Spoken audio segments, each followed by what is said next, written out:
O purgatório é um dogma de fé e tem sido acreditado desde sempre pelos primeiros cristãos, quando ainda não havia uma bagunça tão grande de crenças religiosas e divisões, incluindo passagens da Bíblia e outras revelações através de santos e pessoas piedosas que tiveram experiências com as benditas almas do purgatório. E hoje eu vou contar para você como foi que o purgatório começou a existir e por que ele existe. Eu tenho certeza que esse vídeo vai tirar muitas dúvidas do seu coração. Antes de Jesus encarnar no seio da Virgem Maria, antes do Verbo de Deus se fazer carne e habitar entre nós, as portas do céu estavam fechadas para o homem. Mas nem sempre foi assim. Houve um tempo em que o homem conversava face a face com Deus. Deus amava o homem e o homem amava o Senhor. Graças à desobediência de Adão e Eva, que até então eram puros de corpo e alma, os olhos do homem não podiam mais contemplar a face beatífica do seu Criador, porque agora eles tinham sido tocados pela mancha do pecado. E como Deus não tem comunhão com o pecado, por menor que ele seja, a justiça divina exige uma reparação. O mais impressionante é que a alma sabe disso, está impressa nela. O Senhor nem precisa acusá-la, é a própria alma quem se acusa. A Sagrada Escritura conta que depois do pecado, Adão e Eva se escondem de Deus quando o casal escuta os passos do Senhor. Eles se escondem porque diante da santidade de Deus, a alma impura sente vergonha. O pecador sabe que está manchado e não consegue olhar nos olhos daquele que é santo. Antes, a alma deseja ser santa também como o Senhor. Ela quer por vontade própria se purificar para então finalmente estar digna na presença de Deus. Através da queda de Adão e Eva, toda a humanidade pereceu e as almas passaram a herdar a mancha do pecado original. Desde então ninguém entrava no céu porque as portas estavam fechadas. Nem mesmo o homem mais justo citado na Bíblia podia contemplar a face de Deus. Deus tinha sido gravemente ofendido e essa ofensa não tinha sido reparada. Não no mesmo nível, não de um jeito que pudesse satisfazer a justiça divina. O homem até oferecia sacrifícios, mas o sangue de animais era insuficiente. Dessa forma, as portas do céu continuavam fechadas e elas iriam continuar assim até a primeira vinda de Jesus, a única vítima capaz de satisfazer a justiça divina, o único cordeiro perfeito e definitivo. Mas então, o que acontecia com as pessoas que partiam dessa terra antes de Jesus nascer e ser crucificado? Ninguém entrava no céu, mas também ninguém entrava no inferno, porque o justo juiz não tinha sido manifestado. Toda a criação aguardava Jesus, e somente ele era quem ia abrir as portas do céu e fazer a justiça. Enquanto isso não acontecia, enquanto Jesus não entregava sua vida na cruz, as almas aguardavam numa região que a igreja vai chamar de Mansão dos Mortos. Nesse lugar, as almas boas ficavam separadas das almas dos homens maus. Havia como que níveis onde as almas justas não podiam se misturar com as almas condenadas e vice-versa. As almas não se misturavam nesse lugar, elas eram separadas em grupos. Aquelas almas que se condenaram e aquelas que estavam salvas no seio de Abraão. Na parábola de Lázaro e o homem rico, Jesus conta como era feita essa separação.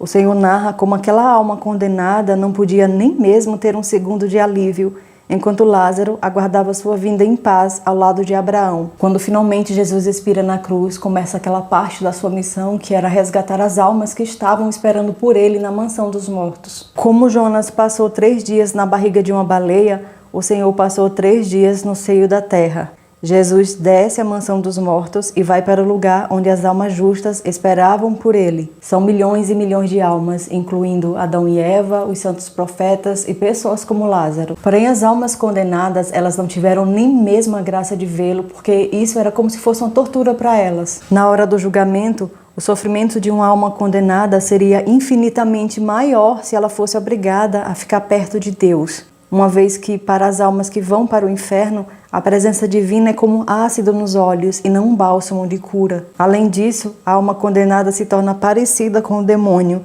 e a alma santa se torna uma com aquele que ela ama. Há um abismo enorme entre o céu e o inferno. Findados 3 dias, Jesus ressuscita e a partir desse momento, como agora as portas do céu estão abertas novamente para o homem, a lei que antes existia foi aperfeiçoada. Significa que os homens não precisam mais de outro cordeiro, senão o Cordeiro de Deus, aquele que tira o pecado do mundo. O único cordeiro capaz de satisfazer plenamente a justiça divina.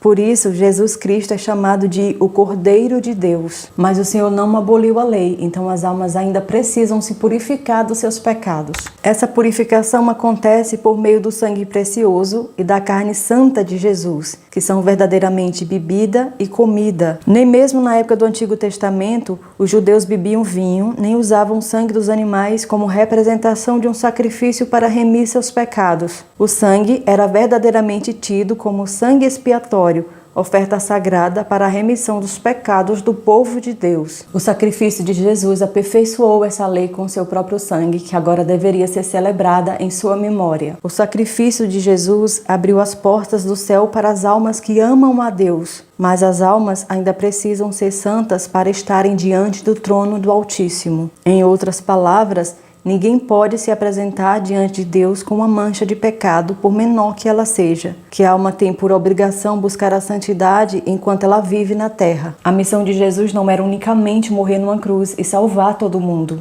Pelo contrário, parte da missão de Jesus também era revelar para as almas o Deus que até então ninguém conhecia e que por isso ninguém amava, e mostrar para elas o verdadeiro caminho da santidade, ou seja, Ele mesmo. Na encarnação do Verbo, Deus mostra que ser santo é possível, basta seguir o exemplo do seu divino Filho, que para entrar no céu é preciso estar em comunhão com Jesus, que Ele é a ponte, mas que isso requer uma verdadeira batalha espiritual da alma contra os 3 inimigos da sua salvação: o mundo, a carne e o demônio. A morte na cruz satisfez a justiça divina, porque somente o próprio Deus poderia pagar essa dívida que entrou no mundo através de Adão e Eva. A cruz e a ressurreição abriram as portas do céu para a humanidade, mas para que o homem possa entrar nesse céu que está de novo com as portas abertas, ele precisa seguir tudo o que Jesus ensinou, além e principalmente não se afastar da comunhão. No Antigo Testamento, o povo oferecia sacrifícios a Deus para reparar suas faltas.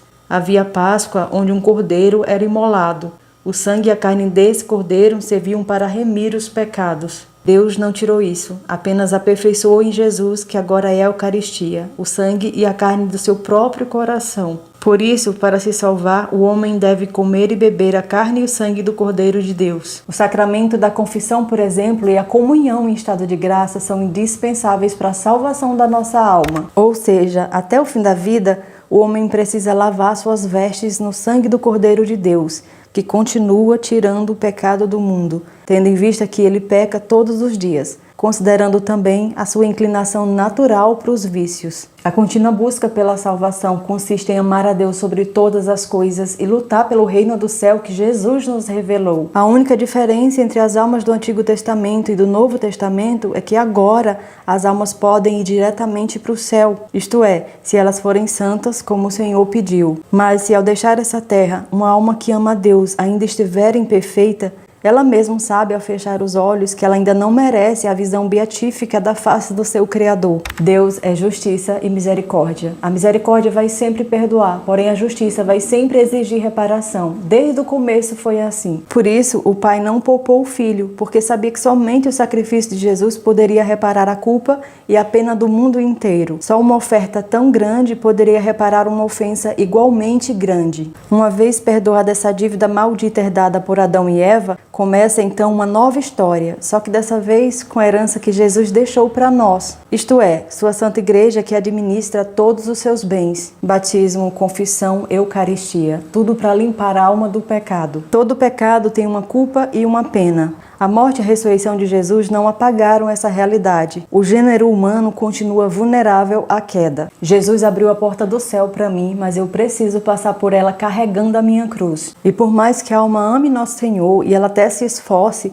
o pecado dela a torna culpada no tribunal da justiça divina. E é aqui que entra toda a riqueza do purgatório. O sangue redentor de Jesus alcançou de Deus para nós muitas graças, e uma delas, para Santa Faustina, ele vai chamar de a última gota da misericórdia. Jesus estava se referindo ao purgatório que começou a existir depois que ele desceu à mansão dos mortos, confirmando que as almas jamais estiveram adormecidas. Tudo estava devidamente consumado. A mansão dos mortos deixou de existir e, em sua infinita misericórdia, Deus abriu o purgatório em virtude da paixão de seu amado Filho. O purgatório não é um lugar de salvação como muitos se enganam O purgatório não salva ninguém. O purgatório também não é um castigo, nem substitui o sacrifício de Jesus. O purgatório é como uma prisão de onde a alma só sai depois que ela paga o último centavo de suas dívidas. São pecados e ofensas que ela cometeu ao longo da vida e não soube aproveitar as graças que o Senhor enviou ainda em vida para que ela se santificasse na terra,